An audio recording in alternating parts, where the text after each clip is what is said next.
কাতারকে যুক্তরাষ্ট্রের মহান মিত্র উল্লেখ করে ইসরায়েলকে সতর্ক করলেন মার্কিন প্রেসিডেন্ট ডোনাল্ড ট্রাম্প। গেল সপ্তাহে হামাস নেতাদের হত্যার উদ্দেশ্যে কাতারের দোহায় ভয়াবহ হামলা চালায় ইসরায়েল। এর জেরে বিশ্বব্যাপী নিন্দার ঝড় বইছে।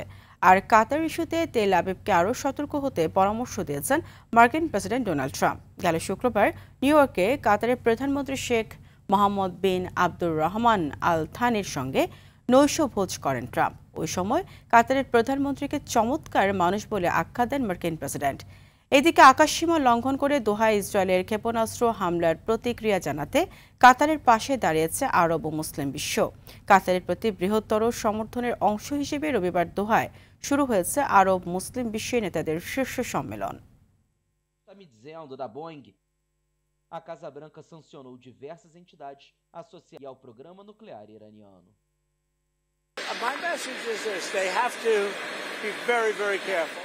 আমার বার্তা হলো তাদের খুব সতর্ক হতে হবে। হামাসের ব্যাপারে কিছু করতে হবে ঠিকই, তবে কাতার যুক্তরাষ্ট্রের মহান মিত্র। I told the Emir, who I think is a wonderful person actually, I said you need better public relations.